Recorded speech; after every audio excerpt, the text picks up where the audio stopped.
polls are showing that many people are fed up and angry with the politicians that run the country. And this is very understandable. No matter which party is in power, you get more taxes, more regulations, more debt, and our Constitution gets shredded more and more. So what's the solution to this? Well, it's simple. We need a new political party to compete with the establishment parties that have kicked us common working folks to the curb. Now, I've been a libertarian since 1997, and the Libertarian Party has been around since 1971. However, they haven't been able to do much to compete with the establishment parties, the Democrats and the Republicans. Well, why?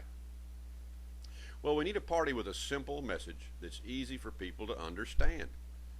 Now, recently, the Libertarian Party put out a message on Facebook, for example, that prostitution needs to be legalized.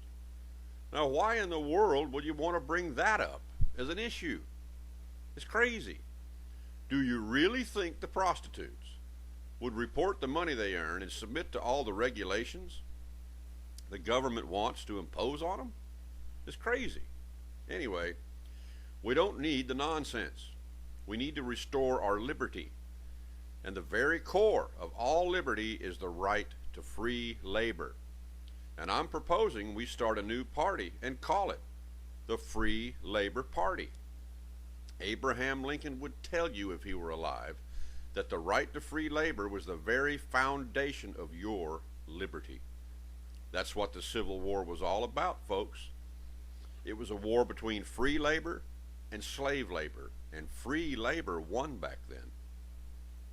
Free labor simply means that everyone has the right to go out and find work, contract their labor for the highest wages they can get, and pay their taxes as consumers when they spend their money.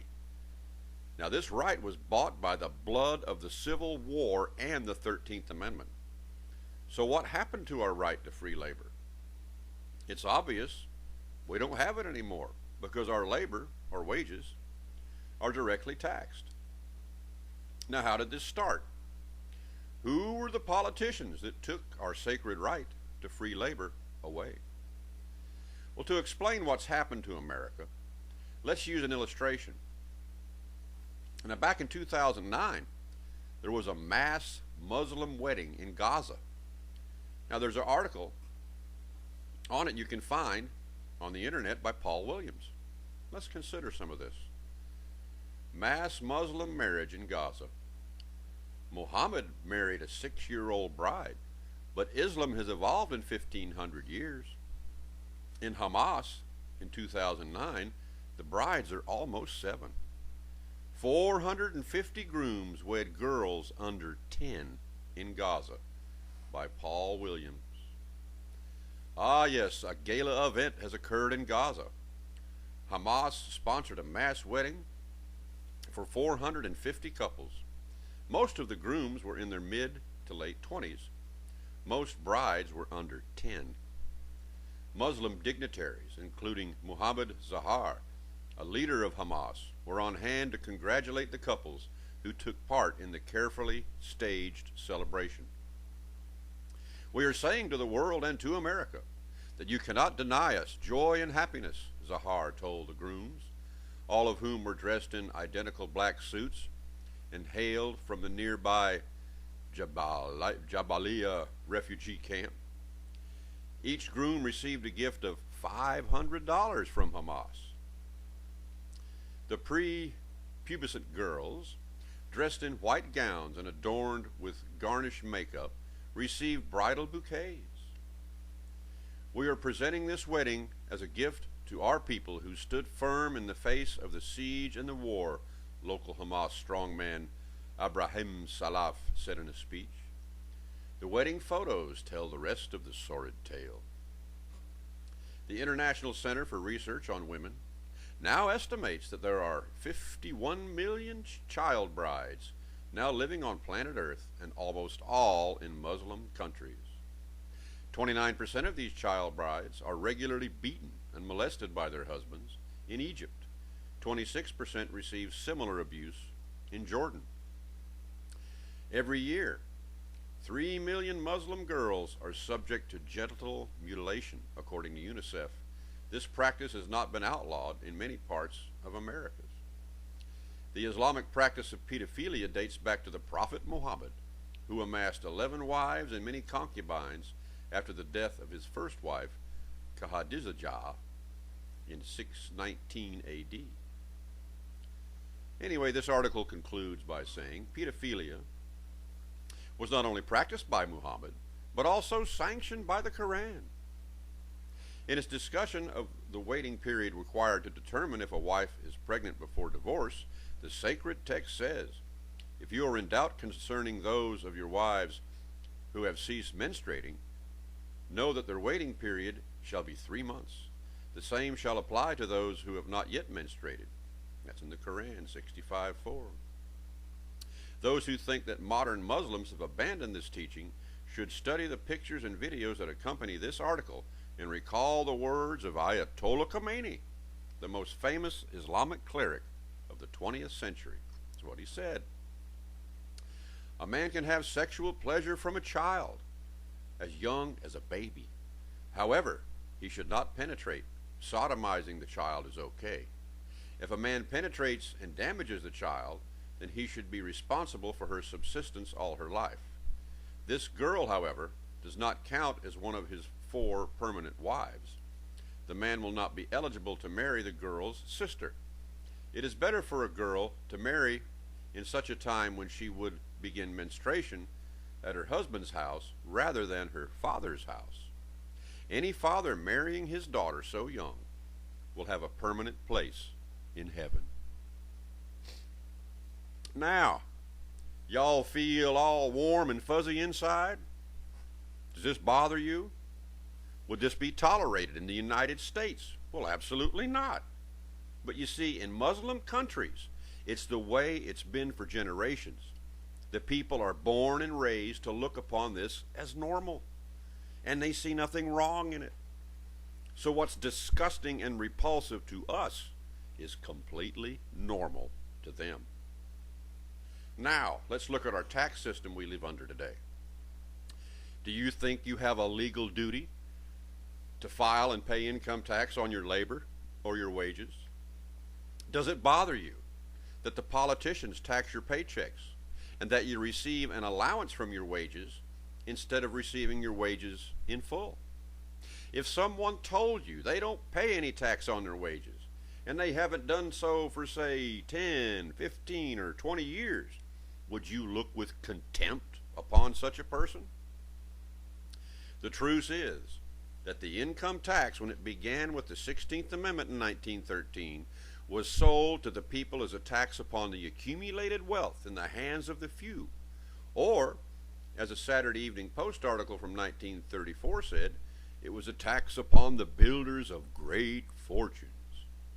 The truth is that, for 23 years after the income tax started in 1913, less than 3% of the people had to file and pay income tax. So what happened? Why is it that what would be repulsive to people 100 years ago is now accepted as perfectly normal today? The answer is simple. Propaganda.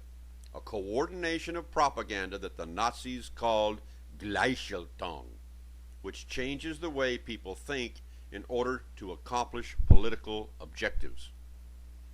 In the June 24th, 1933 issue of the Saturday Evening Post, an article by Dorothy Thompson appeared entitled Room to Breathe In. She wrote the article after coming back from Germany that year. The beginning of the article has a picture of one of the largest gatherings of all time. Over 1 million people gathered at the Tempelhof Air Dome at Berlin for the May Day celebrations. Now, this article can be read in its entirety on my website. But here's what she said about Gleichschaltung. But the German Revolution is better expressed in its own words. All students of contemporary world affairs must learn it. The word is Gleichschaltung. Gleichschaltung means bringing into line. It means conformity. It means quite simply making everything alike. Whoever has followed the German press since the Revolution on the 5th of March has seen this word over and over again. Gleichschaltung of the provincial governments, Gleichschaltung of the civil servants, Gleichschaltung of the professions, Gleichschaltung of the schools, of the universities, Gleichschaltung, finally, of every individual human being. The new Germany does not want people to think for themselves, because people who think for themselves build minorities and invariably spoil the pattern. The National Socialist conception of the state is of a perfectly functioning machine where each person takes his place as efficiently as a cog, and the whole system moves when the leader pushes the button. And true to form, folks, every year when tax time comes around, just like pushing a button, most people file and pay income tax on their labor or their wages and look with contempt upon those who oppose the system. Gleichschaltung worked very efficiently on the German people under Hitler and the Nazis, and they didn't even have television back then. And Gleichschaltung has worked very efficiently on the American people too. It's the alternative to amending the Constitution when politicians want to take away the liberties of the people.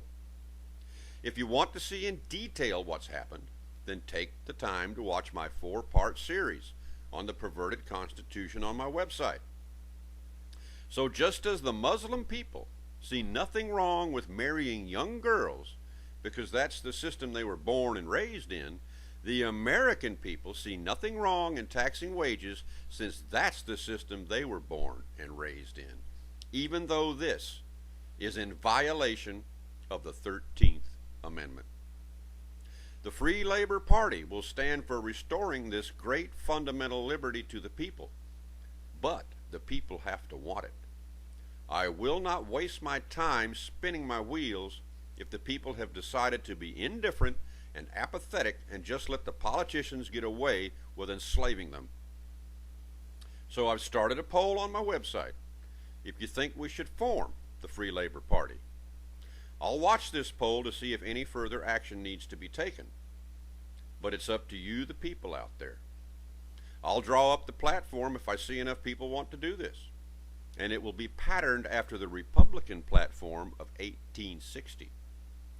As Winston Churchill said, if you will not fight for the right when you can easily win without bloodshed, if you will not fight when your victory is sure and not too costly, you may come to the moment when you will have to fight with all the odds against you and only a precarious chance of survival.